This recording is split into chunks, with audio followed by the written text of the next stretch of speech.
에 관한 설명 중 옳지 않은 것은 모두 몇 개인가 이렇게 되어 있는데요. 가를 보시면 부정수표 단속법 제4조가 수표 금액의 지급 또는 거래 정지 처분을 면할 목적을 요건으로 하고 뭐 이제 이게 되어 있는데 여기 이 판례를 정확하게 보시면은요. 뭐 내용들은 있지만 이게 이제 수표 발행인이 허위 신고를 하는 거예요. 허위 신고. 원래 이제 누가 있냐면은 발행인이 있고 수표를 발행을 했으면 이 사람이 이제 기간이 되게 되면 뭐 해야 돼요? 지급을 해야 돼요. 지급 의무가 있는 건데 이걸 안 하려고 어떻게 하냐면 이제 거짓말로 신고를 합니다. 거짓 신고를 해요. 그러면 근데 요 신고 제가 분실해 버렸습니다. 이거 이제 누가 가져갔는지 모르겠습니다. 이제 이런 식으로 가는 거예요. 그래서 거래 정지를 시켜 버리는 거죠. 거래 정지를 시키게 되면 그 거래 정지를 신고하는 사람이 누구냐? 발행인이란 말이에요. 발행인. 그래서 이게 발행인이 자기가 신고를 하고 자기가 거래 지급 중지 또는 뭐 지급을 이제 안 하는 어떤 실질적인 이익을 받는 사람은 발행인입니다. 그래서 무조건 신고의 주체는 누가 되는 거냐면 발행인만 신고를 할 수가 있어요. 그런데 이 명의차용인이라고 나와 있죠. 명의차용. 이 명의차용인이 그 발행인을 이용해 가지고 뭘로 할 수 있느냐? 이게 간접 정범의 형태로 범행을 저지를 수가 있느냐, 좀 이게 문제가 된 거잖아요. 그런데 우리 판례는 뭐라는 거냐면 이거 자체는 발행인만 하는 것이기 때문에 이 사람을 이용해 가지고 이 사람이 따로 뭐가 간접 그 주체가 될 수가 있는 것은 아니다. 이렇게 본 사례입니다. 그래서 허위신고죄의 주체가 될 수 있다, 없다. 명의차용인은 허위신고죄의 주체가 될 수 없다. 그리고 이제 정리하시면 돼요. 다른 거 생각하지 마시고 여러분들 상법을 배울 건 아니기 때문에 이 거래 정지 처분과 관련돼 가지고 허위 신고, 이제 부정 수표와 관련돼 가지고 허위 신고하는 사람은 누구밖에 없다? 발행인밖에 없다. 이렇게 정리하시고 끝내버리시면 됩니다. 절대 어렵게 안 나옵니다. 형법의 문제라기보다도 상법의 문제, 이쪽 관련된 문제죠. 부정수표 단속법에서 이 사람만으로 한정되고 있다라고 하는 것을 우리 형법의 규정에서 총칙 규정을 가지고 이야기를 해보는 것이기 때문에 우리 시험은 굳이 더 깊게 들어가실 필요는 없어요. 여기에서 발행인만 하는 거고 이 사람을 이용해 가지고 간접 정범이 될 수 있다, 없다? 안 된다. 이렇게 보시면 되겠습니다. 그래서 여기 될 수 있다 날려버리시고요. 간접 정범을 통한 위조 문서 행사 범행에 있어서 도구로 이용된 자라고 하더라도 문서가 위조된 것임을 이미 알고 있는 공범자 등에 행사하는 경우에는 위조 문서 행사죄가 성립한다.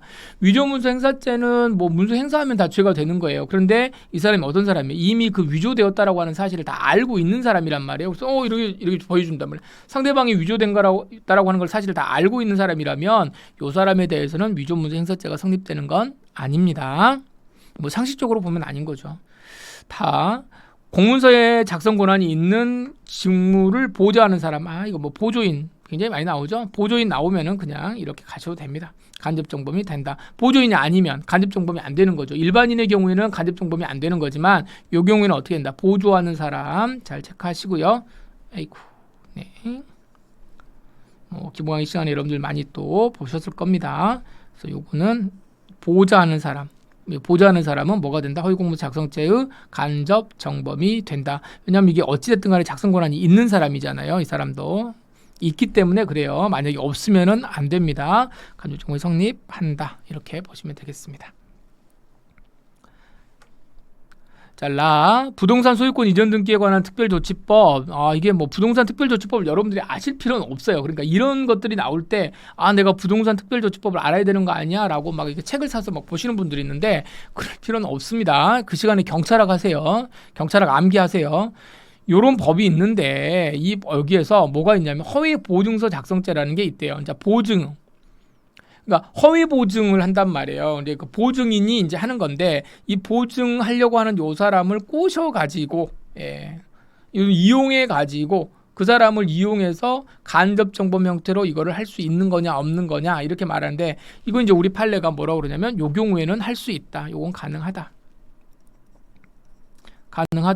그러니까 보증하려고 하는 사람, 그 사람을 잘 꼬셔가지고 이 사람을 우리 간접정범이 뭐예요? 처벌되지 아니하거나 과실범으로 처벌되는 자잖아요. 그 사람을 이용을 해가지고 보증하게 하고 그로 인해서 뭔가 이제 따먹는 거죠. 요거 가능하다. 하나 잘 보시면 되겠습니다. 이 부분 이런 것들도 이제 부동산 특별조치법에서 요건 이 특별법이잖아요. 특별법과 관련된 내용이니까 뭐 요 내용을 꼭 보실 필요는 없지만 뭐라고 생각하시면 되냐면 부동산 소유권 부동산 소유권 이전 등기인데 이걸 가지고 누군가가 보증을 해주면 내가 집을 사고 땅을 사고 이렇게 했을 때 이 부분에 대해서 그 뒤에서 장난치는 놈들이 있는데 그 놈들 어떻게 하게 되겠다. 처벌한다 이렇게 보시면 됩니다. 처벌할 수 없다. 이런 거 틀렸고요.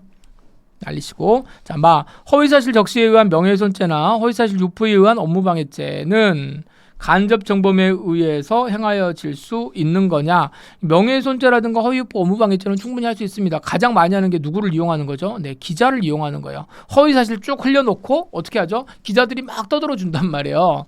기자들이 떠들어주면은 이 기자가 떠드는 것 때문에 또 정치인들도 이런 말들 많이 하죠. 기자들이 말하고 있기 때문에 내가 의혹을 제기하는 겁니다. 이러면서 막 이제 자기가 생각할 때는 죄가 되는지 안 되는지 판단도 못하면서 기자들이 떠드니까 저놈은 나쁜 놈이다 이렇게 말하는 사람들이 있어요. 그리고 이제 뭐 보통 유튜브라든가 이런 것들 다 마찬가지입니다. 허위 사실을 살짝 흘려놓고 그럼 그 사람은 막 떠든단 말이에요. 그랬을 때 이거 죄가 되는 거냐? 당연히 되죠. 범죄 행위를 직접 실행하지 않은 자가 간접 정범에 해당하지 않은 경우에는 증범으로 처벌할 수 없느냐. 자, 직접 실행하지 않은 자입니다. 원래 간접 정범이라고 하는 게 자기 손에는 피 안 묻히고 범행을 저지르는 증범을 이용해 가지고 하는 경우인데 이 사람이 간접 정범이 돼야 되는데 간접 정범이 안 돼 버려요. 간접 정범도 안 되고 직접 실행도 안 했다. 그럼 이 사람은 증범으로 처벌될 수 없는 거냐? 뭐가 있죠? 마치 안 될 것 같지만 자, 손 안 되지만 실행 안 했지만 처벌할 수 있는 거. 공모 공동 정범. 요걸 생각하시면 되겠습니다. 공모 공동 정범. 공모만 했잖아요. 실행 안 했잖아요. 그래도 공모 공동 뭘로? 정범으로. 정범으로 처벌한다. 처벌할 수 없다. 날리시고. 4. 자, 처벌되지 아니하는 타인의 행위를 적극적으로 유발하고 이를 이용해서 자신의 범죄를 실현한 자, 간접정범 되겠죠. 그 과정에서 타인의 의사를 부당하게 억압해야 될 것까지는 아니죠. 좋게 이야기하면 상대방 속여가지고 범죄를 저지를 수 있으니까 억압하여야만 간접정범에 해당하는 것은 아니다. 네, 이거는 맞는 지문이 되겠습니다. 자, 그러면 이제 옳지 않은 것은 여기에서 라바 있었고요. 앞에서 가나 있었네요. 가나라바. 네, 그러면은 어떻게 되죠? 4개인가요? 가나라바. 네, 4개가 답이 되겠습니다.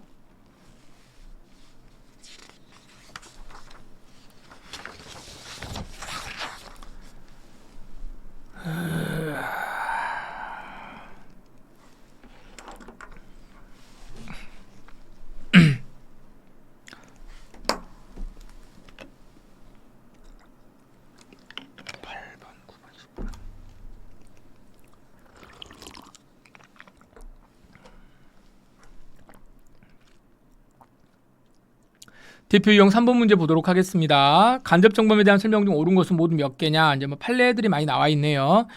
가는 경찰서 보안과장 판례네요. 요 보안과장 나와 있고 이 사람 적발 보고서 이제 자기가 찢어버리고 부하로 하여금 야 이거 주면서 이제 뭐 정을 모르는 사람인 거죠. 이렇게 해가지고 이제 하게 했다라고 한다면 결국 결과적으로는 뭐가 되는 거예요? 공문서가 허위로 작성된 것이고 이 손에 이제 피 묻힌 사람은 뭐라는 거예요? 그 정을 몰랐기 때문에 당연히 허위 공문서 작성죄 간접정범이 성립합니다. 출판물에 의한 명예훼손죄는 간접정범에 의해서 범하여질 수가 없기 때문에 왜 없어? 될 수 있다. 정을 모르는 기자에게 여기도 마찬가지죠. 정을 모르는 기자에게 툭 던져주면 그 충분히 할 수 있다고 그랬잖아요. 그래서 간접정범이 행해질 수가 없게 이거 아니고 출판물에 의한 간접정범 이거 성립할 수 있습니다. 틀렸습니다. 공무원 아닌 자가 관공서에 허위 내용의 증명원을 제출을 해가지고요. 공무원 아닌 자랍니다. 공무원 아닌 자인데 공문서 위조죄 간접정범이 성립하는 거냐? 안 된다고 그랬죠. 공무원 아닌 자는 그냥 던져주고 허위인 정을 모르는 담당 공무원한테 이거 받았다. 그러면 그냥 쓱 한번 던져본 거잖아요. 이제 이런 부분에 있어서 간접정범이 되는 것은 아닙니다. 이건 날려버리시고요. 설령 이제 뭐 원인을 제공했다라고는 할 수 있지만 이걸로는 안 된다.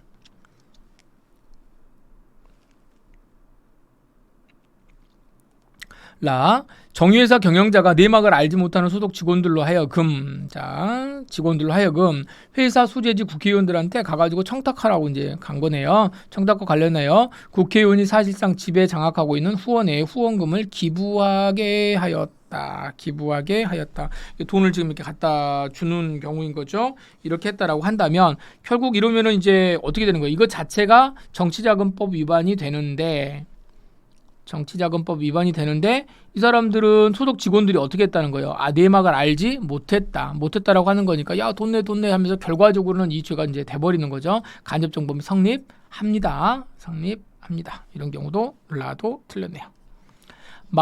공무원 아닌 자가 공무원 아닌 자 나왔고 허위 사실을 신고하여 면장에 거주 확인증을 발부받은 경우에 이거는 성립하지 않는다. 요건 아까 우리 다하고 거의 이제 같은 사례가 되겠네요.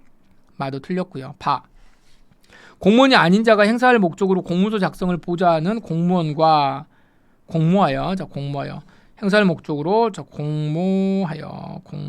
공모에다가 동그라미를 치시고 허위의 문서 초안을 상사에게 제출하여 결재케 함으로 서의 공문서를 작성을 했다. 간접 정범의 공범이 되는 거냐? 자, 이거는 이제 한 달이 건너가는 거죠. 여기서 갑이라고 하는 사람은 모르는 거고 여기에 공무원이 있는 거고요. 공무원 그다음에 아닌 자가 있는데 이게 지금 어떻게 되는 거예요? 이게 공범이 되는 거잖아요. 그러니까 공무원 신분으로 인하여 범죄가 성립이 되는 거죠. 여기는 간접정범이 되는 거고 이 간접정범이 되는 자에 대해서 신분 없는 자가 이렇게 해서 뭐가 됐다? 가공했다는 거죠. 그러면 이제 여기에 대해서 뭐가 된다? 공범이 성립하는 거죠. 이 부분은. 자, 만약에 단독으로 이 X가 단독으로 갑을 기망했다라고 한다면 요거는 허위 공문서 작성죄, 이런 개념이 아니잖아요. 요거는 이제 간접정범이 안 된다고 그랬지만 이 경우에는 지금 이걸 보지 마시고 이 둘이서 이렇게 했다. 그러니까 이 공무원 여기가 성립이 되게 되면 함께 여기에 가공한 이 X도 이 사람도 처벌이 되는 겁니다. 그래서 여기는 허위 공문서 작성죄가 간접정범의 공범으로서의 죄책을 진다. 이렇게 보셔야 되겠네요. 자, 여기도 맞는 지문이 되겠습니다. 자, 그러면 옳은 것은 동그라미 쳐진 게 2개가 있네요. 2개로 보시죠. 네.